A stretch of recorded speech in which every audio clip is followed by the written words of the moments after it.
Mais um corte do Bopismo pra você e eu te peço encarecidamente, deixa o like, se inscreve no canal, porque isso ajuda pra cacete o canal continuar crescendo e eu conto com você. Eu queria fazer uma pergunta que, na verdade, foi uma sugestão do meu grande amigo Felipe Mascaro, editor São Paulino, e ele falou uma coisa que eu achei ótima, cara, que você cuida, evidentemente, das redes sociais do Corinthians, e tem alguns temas, cara, que são espinhosos, que tem alguns clubes que têm medo de entrar, que são o combate à LGBT-fobia, e a defesa da democracia, né? Em muitos casos, assim. Aqui no Brasil, tiveram poucos clubes que se manifestaram a favor da democracia, contra o golpe e tal. O Corinthians foi um deles.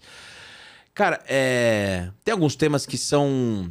que acho que não cabe mais discussão, que são indiscutíveis, como o combate ao racismo e ser veemente nessa luta e tudo mais e tal. Mas o futebol é um ambiente absolutamente misógino, homofóbico, reacionário como um todo, e que temas como esse são tabus, que mexem numa masculinidade frágil de tanta gente e tudo mais e tal.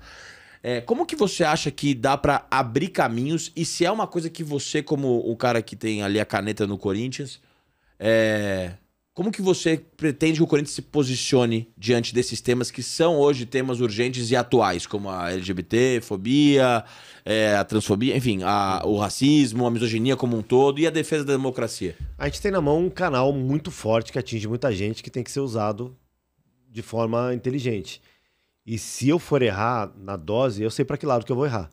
Eu prefiro errar defendendo causas LGBT, toda a sigla completa. Prefiro combater o racismo mais do que o torcedor. Tá bom, já entendi que você é contra o racismo. Prefiro pesar aqui do que pesar por omissão.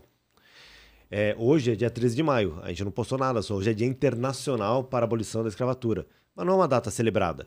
Então a gente tinha uma arte pronta. Eu falei, cara, não, vamos conversar com mais pessoas pretas, vamos ver o que elas acham. E aí vamos ver os movimentos pretos, o que eles falam sobre essa data.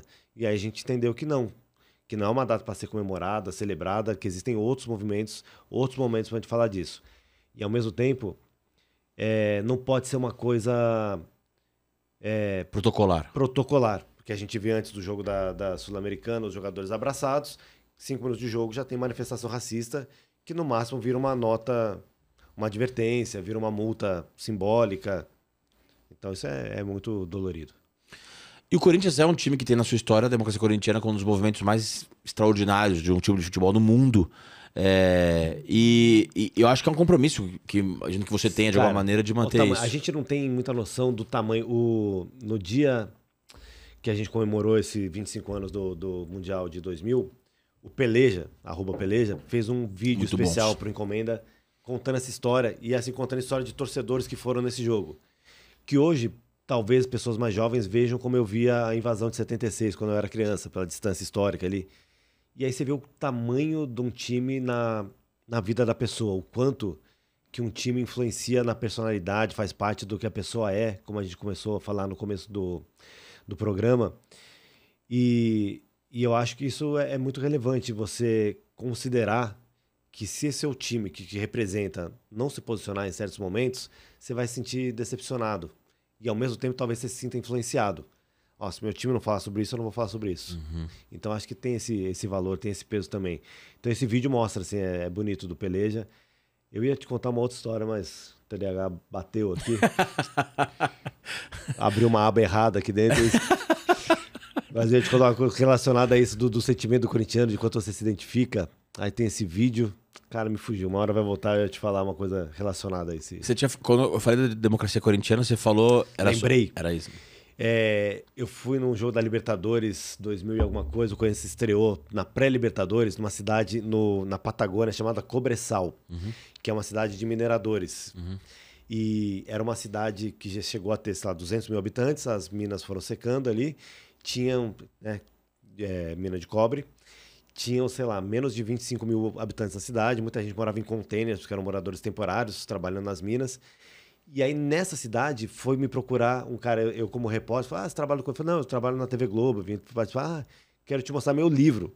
Era um cara que escreveu um livro sobre a história do Cobressal, que em 82 foi fundado por conta da democracia corintiana e fez um paralelo. Caralho, que incrível isso, cara. Eu tenho um livro lá em casa, não lembro o nome do autor. Na época ele era estudante ainda, universitário, e ele cresceu na cidade, aí ele foi fazer faculdade em Santiago, e aí voltou por causa do jogo. Aí ele levou, tipo, uns 30 exemplares do livrinho dele lá. Que lindo, velho. Isso é foda, cara. Isso é um legado que não dá pra pagar de jeito nenhum. E até te perguntar como cidadão brasileiro agora, na Argentina todos os times se manifestaram com o movimento Ditadura Nunca Mais e aqui só 5. Por que você acha isso? Eu não sei se foi uma decisão dos dirigentes, se foi algo pra não incomodar o torcedor, porque o torcedor talvez estivesse dividido. Não sei, não tenho uma opinião formada sobre isso. Mas, é curioso assim, isso, né? Eu tive a minha fase de me afastar de amigos, de parentes e tal. Hoje eu acho que a gente tem que tentar dialogar mais. Acho que tá um pouco menos... Por mais que o mundo não mudou, mas a gente tá, mesmo com tudo que tá acontecendo, eu acho que a gente tá conseguindo dialogar um pouco melhor em várias frentes. Acho que os clubes têm uma oportunidade pelo alcance que tem o futebol, né? Sem dúvida. Você falou da capacidade de mobilização e de falar, me influenciou ou não me influenciou.